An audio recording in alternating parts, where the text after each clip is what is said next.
process of determining the appropriate size for a neutral conductor in an electrical service involves several key considerations, especially when dealing with a high-capacity system like a 2000 amp 480 volts three-phase service. When the transformer supplying the service is grounded in a Y configuration and has no neutral load, the neutral current is primarily determined by the phase currents. The first step is to calculate the phase current. In a balanced three-phase system, the relationship between the line current and the phase current involves the square root of 3. The formula to calculate the phase current is phase current equals line current divided by the square root of 3. Given a line current of 2000 amps, the phase current is calculated as 2000 amps divided by the square root of 3, which equals approximately 1154.7 amps. Since there is no neutral load in the transformer, the neutral current is considered to be equal to the phase current, which is 1154.7 amps. The second step involves determining the size of the neutral conductor based on the National Electrical Code, or NEC, requirements.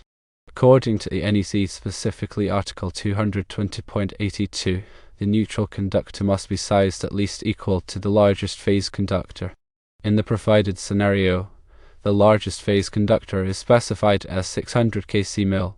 Therefore, the neutral conductor must be sized at 600 kcmil. Now let's delve deeper into the NEC requirements and the factors that influence the sizing of neutral conductors in various electrical systems.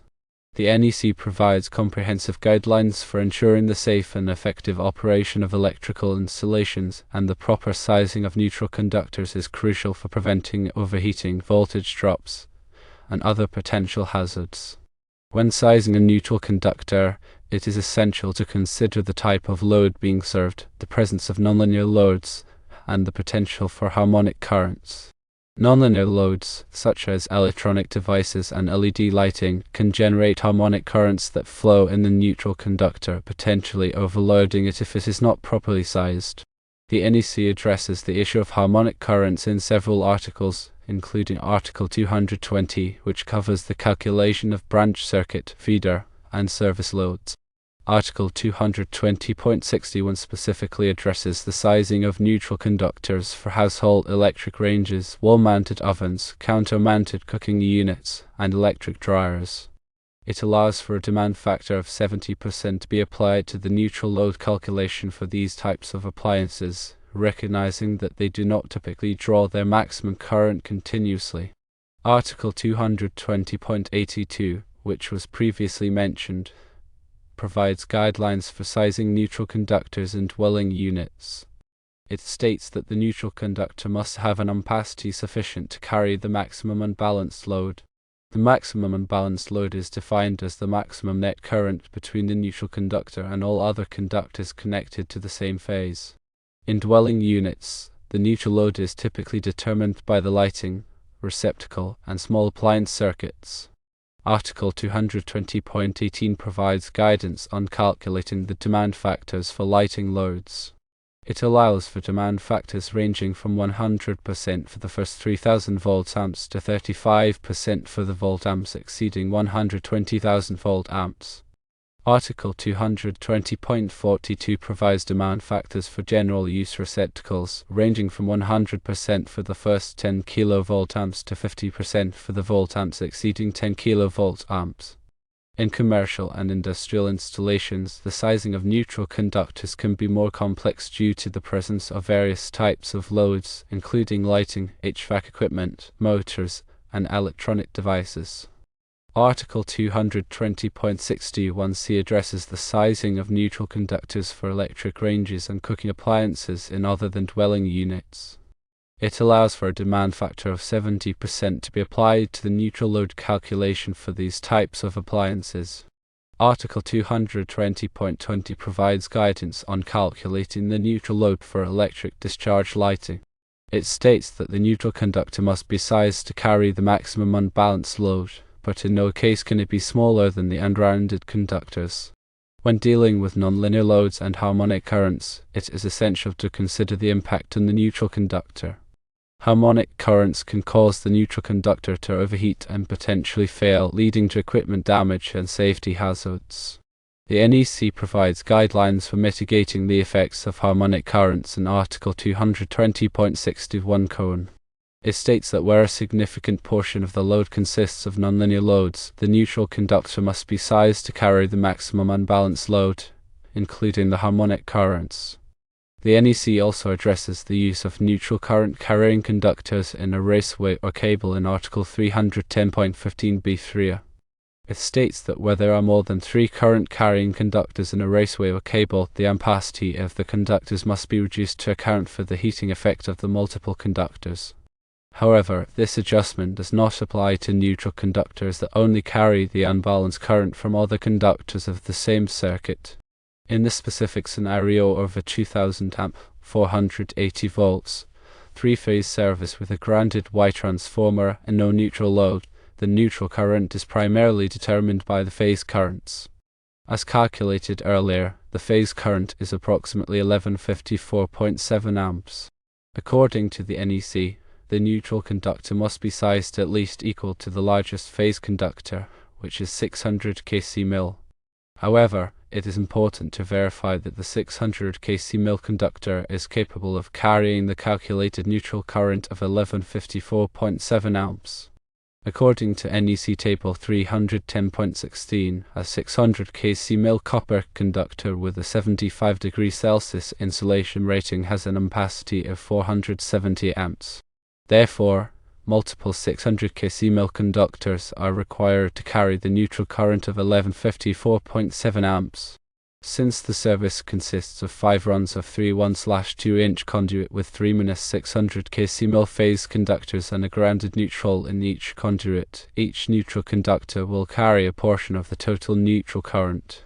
The neutral current per conduit is calculated as 1154.7 amps divided by 5, which equals 230.94 amps.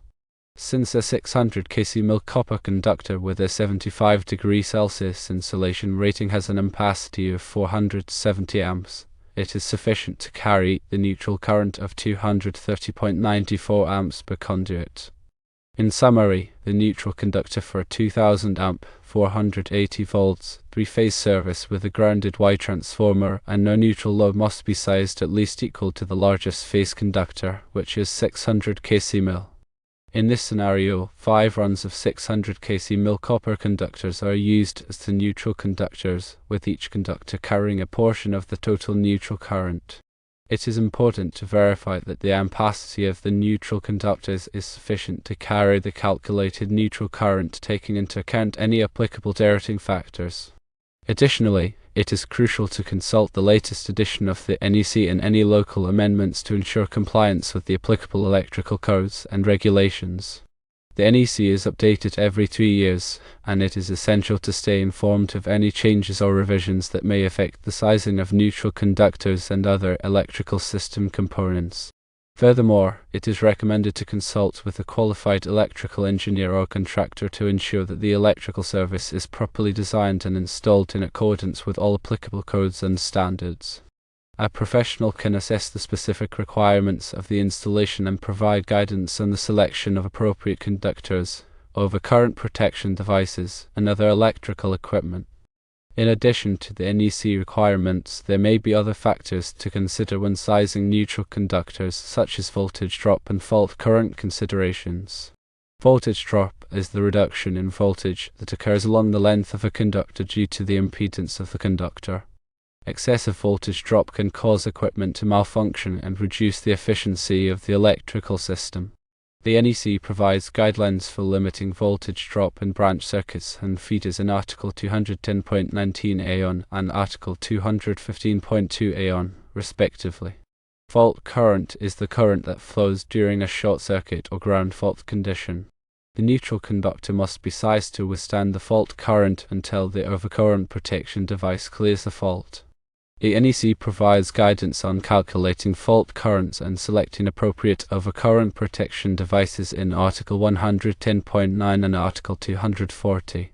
It is important to perform a fault current study to determine the available fault current at the service entrance and to ensure that the neutral conductor and other electrical equipment are adequately rated to withstand a fault current. In conclusion, the sizing of neutral conductors is a critical aspect of electrical system design and installation. The NEC provides comprehensive guidelines for ensuring the safe and effective operation of electrical systems, and it is essential to comply with these guidelines when sizing neutral conductors. When dealing with high-capacity services, nonlinear loads, or other complex electrical systems, it is recommended to consult with a qualified electrical engineer or contractor to ensure that the neutral conductors are properly sized and installed in accordance with all applicable codes and standards. By following these guidelines and best practices, it is possible to create a safe and reliable electrical system that meets the needs of the installation. Let's go over some additional considerations for neutral conductor sizing. The presence of multiple neutral conductors in parallel, as is the case with the 5 runs of conduit in this scenario, requires careful attention to ensure proper current sharing and to avoid circulating currents. Circulating currents can occur when the impedance of the parallel neutral conductors is not equal, leading to unequal current distribution and potential overheating. To minimize circulating currents, it is important to ensure that the parallel neutral conductors are of the same material, size, and length, and that they are installed in a symmetrical configuration. The NEC provides guidance on the installation of parallel conductors in Article 310.10h. It states that all parallel conductors must be the same length, conductor material, insulation type, and termination method. Additionally, the parallel conductors must be arranged in a manner that minimizes the inductive reactance and ensures equal current distribution. Another consideration is the use of aluminum conductors versus copper conductors for the neutral conductor. Aluminum conductors have a lower ampacity than copper conductors for the same size, and they are more susceptible to corrosion. Therefore, it is important to select the appropriate size and type of conductor for the specific application. The NEC provides ampacity tables for both copper and aluminum conductors in Article 310.15 and Annex B. When using aluminum conductors, it is important to use connectors and termination methods that are specifically designed for aluminum conductors to prevent corrosion and ensure a reliable connection. The NEC also addresses the use of isolated ground conductors in Article 250.146. An isolated ground conductor is a grounding conductor that is isolated from the equipment grounding conductor and the building steel. It is used to reduce electrical noise and interference in sensitive electronic equipment. When using an isolated ground conductor, it is important to ensure that it is properly sized and installed in accordance with the NEC requirements. The isolated ground conductor must be run separately from the other grounding conductors and must be terminated at a dedicated grounding electrode. In addition to the NEC requirements, there may be local codes and regulations that govern the sizing and installation of neutral conductors. It is important to consult with the local electrical inspector to determine any specific requirements that may apply to the installation. The local electrical inspector can provide guidance on the interpretation and application of the NEC and any local amendments.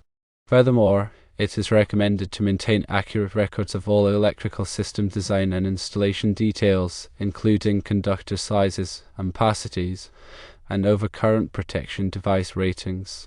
These records can be valuable for troubleshooting and maintenance purposes, and they can also be used to verify compliance with the applicable codes and standards. In summary, the sizing of neutral conductors is a complex and critical aspect of electrical system design and installation.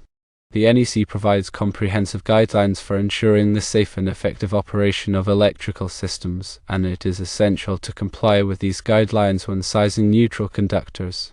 When dealing with high-capacity services, nonlinear loads, parallel conductors, or other complex electrical systems, it is recommended to consult with a qualified electrical engineer or contractor to ensure that the neutral conductors are properly sized and installed in accordance with all applicable codes and standards.